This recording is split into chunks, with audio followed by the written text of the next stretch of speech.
Hello friends, అందరికీ నమస్తే అండి. ప్రతిరోజు పేపర్ తెరిస్తే దారుణం, టీవీ ఆన్ చేస్తే దారుణం. ఇది ఎక్కడ న్యాయం అండి? ఇంత దారుణంగా విద్యార్థినిపై ఇద్దరు అధ్యాపకులు అత్యాచారం. కర్ణాటకలో వెలుగు చూసిన ఘటన అండి. మాతృదేవో భవ, పితృదేవో భవ, ఆచార్య దేవో భవ అంటారు కదా. అలాంటిది గురువు ఇలా చేస్తే ఆడపిల్లల పాలిట కీచకుల్లా ప్రవర్తిస్తుంటే పాఠాలను ఎలా నేర్చుకుంటారండి పిల్లలు?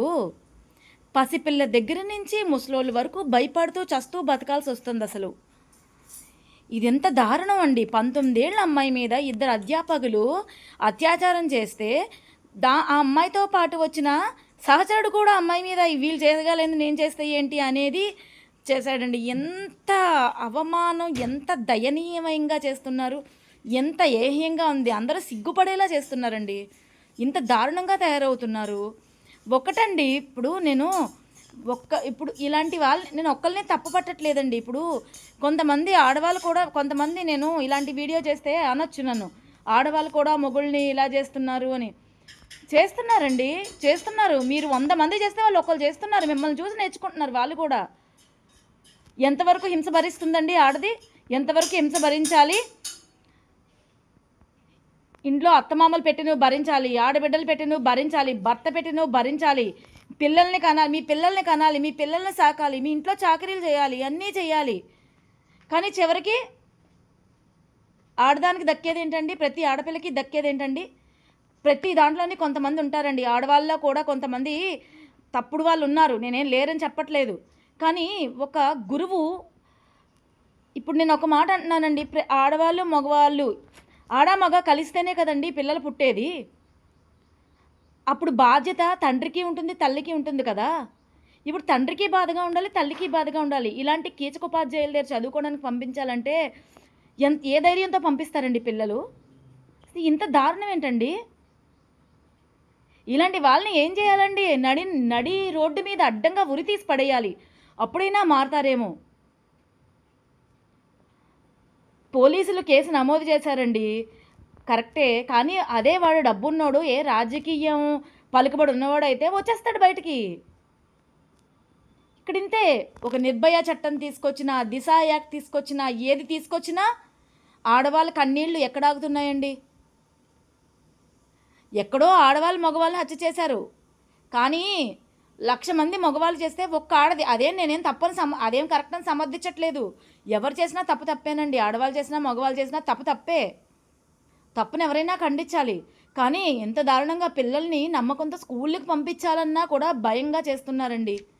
ఇంత దారుణంగా. ఇది ఒక కర్ణాటకలోనే కాదండి, ఆ మధ్యకాలంలో ఏలూరులో కూడా ఒక పీడీ సార్ ఇలాగే చేశాడు ఆడపిల్లతో. ఒక దగ్గర కాదు, ఎంతమంది ఆడపిల్లల గురించి. మన ఉమెన్ అండి, మన మినిస్టర్ గారు అనిత గారు ఒక ఉమెన్ మినిస్టర్. మరి మన దేశంలో ఇలాంటి అత్యాచారాలు అవి జరుగుతున్నాయి. ఆవిడైనా ఇలాంటివి తెలుసుకుని, ఇప్పుడు ఇది కర్ణాటకలో, ఎక్కడైనా తప్పే కదండి. కర్ణాటకలో అయినా ఆడపిల్లే, ఆంధ్రాలో అయినా ఆడపిల్లే, తెలంగాణలో అయినా ఆడపిల్లే. ఇది ప్రతి ఒక్కరు గెలవడం ఒక వరకు కాదండి. రాజకీయ నాయకులు అందరూ గెలిచిన తర్వాత ప్రతి ఒక్కరు కూడా ఇలాంటి వాటి మీద స్పందించి అలాంటి వాళ్ళకి వెంటనే శిక్ష విధించాలి.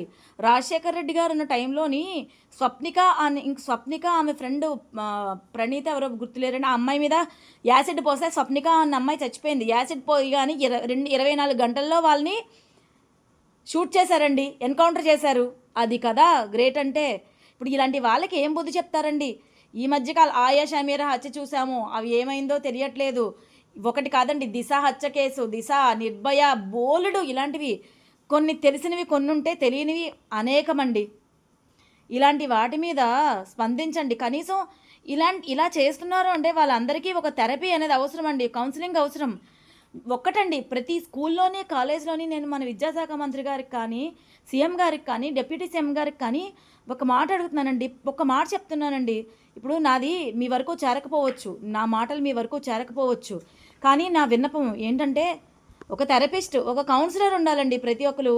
ఇప్పుడు ఎస్ఓనో జీసీడీఓనో వీళ్ళు కాదండి కౌన్సిలర్స్. నిజంగానే ఒక కౌన్సిలర్ పిల్లలకి, మగపిల్లలకి కానీ ఆడపిల్లలకు కానీ, ఒక టీనేజ్ వాళ్ళకి కౌన్సిలర్స్ ఉండాలండి. కౌన్సిలర్స్ ఉంటేనే వాళ్ళ మనసుకి తగ్గట్టుగా మాట్లాడే ఒక కౌన్సిలర్ రోజు రోజు కాకపోతే వారానికి ఒక్క క్లాస్ అయినా, వారానికి ఒక రోజు no no bag day no book day అని చెప్తారు కదండి. అలాంటప్పుడు ఒక సాటర్డే సండే హాలిడే ఇవ్వండి. ప్రతి శనివారం పిల్లలందరికీ కౌన్సిలింగ్లోనే ఉంచాలని నేను కోరుకుంటున్నానండి. అలా అయితే కొంచెమైనా ఈ క్రుయాలిటీ అనేది కొంచెం తప్పుతుందేమో చూడాలి. ప్రతి ఒక్కరికి అవసరమేనండి. ఆఖరికి టీచర్స్ కూడా అవసరమే. ఈ టీచర్లు ఇంట్లో ఆడపిల్లలు లేరా? ఇలా చేస్తుంటే వాళ్ళ ఇంట్లో పిల్లలు లేరా? ఇప్పుడు కర్మ అనేది వదిలిపెడుతుందండి. మీరు ఇంకొకరి పిల్లలకు చేస్తే మీ పిల్లలకు కూడా అలా జరిగితే ఆ కష్టం ఎలా ఉంటుంది? భరించిన వాళ్ళకే కదా తెలిసేది.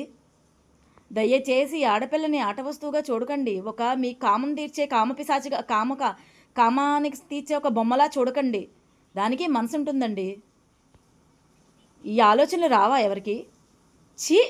చిరాకు పుడుతుంది ఇలాంటివి చూస్తుంటే, అసహ్యం వేస్తుంది.